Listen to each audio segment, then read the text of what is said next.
Momentum Investor, bertemu lagi dengan Vita. Video kali ini akan membahas lagi-lagi mengenai saham batubara. Berbeda dengan saham lain yang sudah pada terbang, yang ini malah sempat longsor.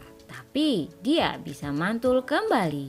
Apakah ini waktu yang tepat untuk serok?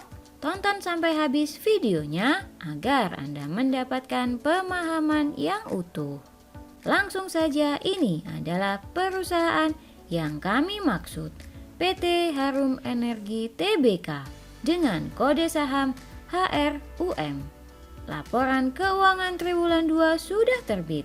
Karena itu kami bisa menganalisanya untuk Anda. Seperti biasa, disclaimer on ya. Video ini hanya merupakan video edukasi, bukan rekomendasi jual beli saham. Pastikan selalu berhati-hati dalam berinvestasi, karena selain bisa untung, Anda juga bisa rugi. Selalu analisa ulang sebelum bertransaksi. Berikut adalah hasil analisa yang dapat kami himpun. Yang pertama, aset. Kas perusahaan naik cukup tajam dari 149 juta dolar menjadi 210 juta dolar atau naik 41%. Namun, bila melihat dari data historisnya, maka kas baru naik kembali setelah tahun lalu. Ini sepertinya karena perusahaan melakukan diversifikasi. Perusahaan melakukan investasi di sektor nikel sehingga menggerus kas. Persediaan perusahaan naik dari 21 juta dolar menjadi 35 juta dolar atau naik 68%. Bila melihat data historisnya, maka persediaan ini sudah melampaui puncak tertingginya di 2018. Namun, bila melihat dari pertumbuhannya, maka pertumbuhan persediaan tidak signifikan dibandingkan dengan tahun-tahun sebelumnya. Total aset meningkat dari 874 juta menjadi 1 miliar dolar atau naik 23%. Aset perusahaan meningkat cukup drastis dibandingkan dengan tahun-tahun sebelumnya. Dilihat secara detail, maka dapat disimpulkan bahwa kas menyumbang porsi sebanyak 20%, sedangkan investasi menyumbang lebih banyak, yaitu sebesar 35%. Untuk operasional pertambangan juga menempati porsi cukup besar di 24%. Yang kedua, liabilitas. Liabilitas perusahaan menurun dari 223 juta dolar menjadi 216 juta dolar.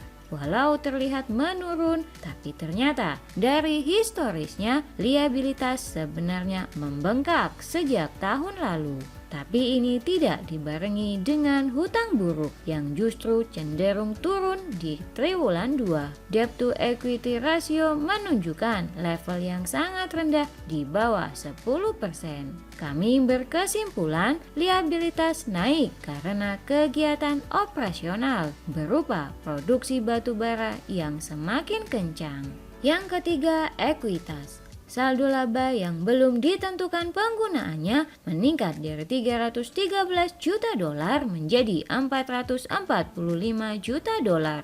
Dari grafiknya terlihat membentuk anak tangga yang terus menunjukkan tren kenaikan. Ekuitas yang diatribusikan kepada pemilik entitas induk meningkat dari 468 juta dolar menjadi 641 juta dolar atau meningkat 37%. Bila dilihat perbandingan antara ekuitas dan saldo laba, maka kita bisa melihat hubungan linier di mana saldo laba berkontribusi cukup signifikan terhadap ekuitas. Ini berarti kegiatan operasional perusahaan berjalan dengan baik. Yang keempat, pendapatan. Pendapatan perusahaan naik sangat signifikan dari 115 juta dolar menjadi 377 juta dolar atau naik 226%. Melihat dari data historisnya, maka kita bisa melihat pendapatan pada triwulan 2 ini telah melampaui pendapatan tertingginya full year 2018.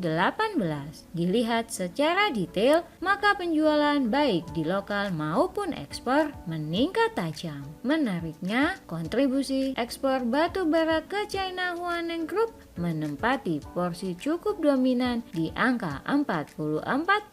Dibandingkan dengan tahun sebelumnya, maka penjualan meningkat drastis sebanyak 130%. Ini sangat menarik bagi kami karena di saat Cina gencar melakukan lockdown, ternyata Harum Energi masih bisa memasok batu bara sedemikian besarnya. Laba periode berjalan terbang dari 10 juta dolar menjadi 145 juta dolar atau meningkat 1.310%.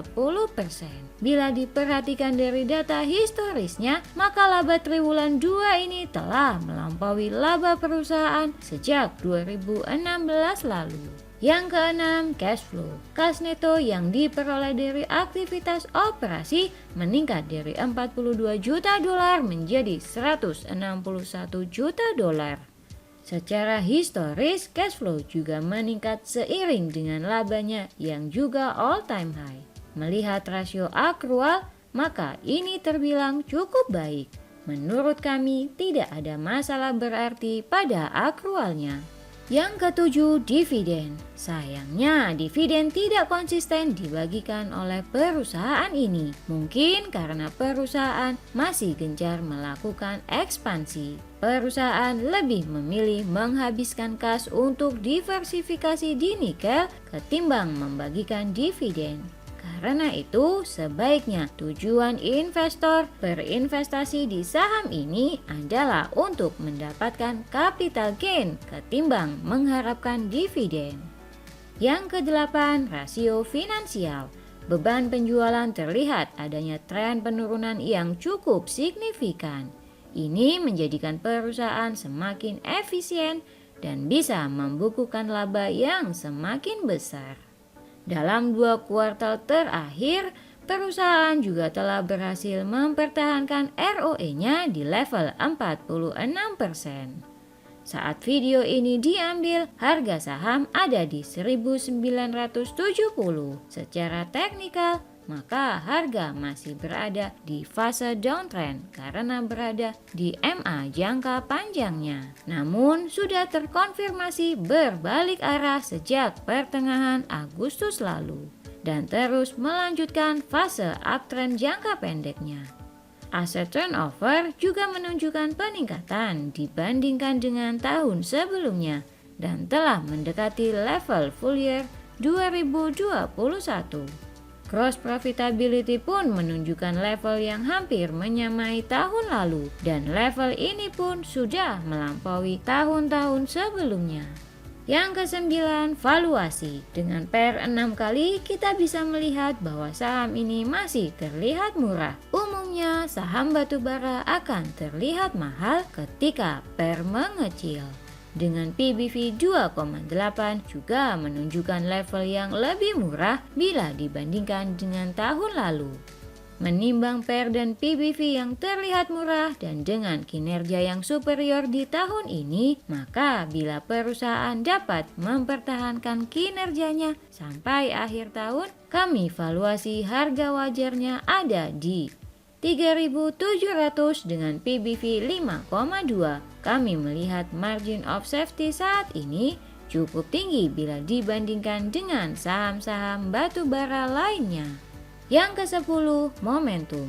Namun sayangnya, resiko penurunan harga juga sangat tinggi, antara 10 hingga 28%. Jadi, para investor yang ingin mengoleksi saham ini harus ekstra hati-hati untuk tidak masuk dalam dana yang terlalu besar. Dengan tingkat upside yang masih tinggi, namun dengan resiko penurunan yang cukup dalam, maka kami bisa menghitung risk reward sebesar 3 kali.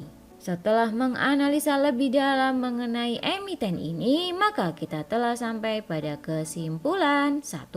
Perusahaan sempat terkena sentimen negatif harga nikel yang turun dan setelah stock split, malah turun lagi lebih dalam. 2. Harga saham mantul kembali setelah kinerja triwulan 2 yang masih tinggi. 3. Secara teknikal jangka panjangnya saham masih berada di fase downtrend sehingga terdapat potensi untuk melanjutkan penurunan. 4. Sentimen negatif dari nikel yang mereda akan memiliki potensi membuat harga sahamnya terbang. 5. Valuasi cukup murah dibandingkan dengan saham batu bara lain yang berterbangan, juga didukung oleh risk reward yang cukup baik. 6. Momentum lemah dan volatilitas tinggi merupakan kombinasi yang akan cukup membuat jantung berdebar, sehingga para investor harus kuat menahan turbulensi yang bisa datang sewaktu-waktu. Juga sebaiknya tidak masuk dengan dana yang terlalu besar. Terima kasih telah menonton video ini sampai akhir. Video ini hanya merupakan opini pribadi, bukan merupakan rekomendasi menjual atau membeli saham. Pastikan selalu cross-check untuk mendapatkan hasil analisis yang lebih akurat. Apakah Anda telah memiliki saham ini atau berpikiran untuk mengkoleksinya? Komen di bawah ya. Klik like, subscribe, dan hidupkan lonceng notifikasi agar tidak ketinggalan update saham-saham momentum berikutnya. Bye!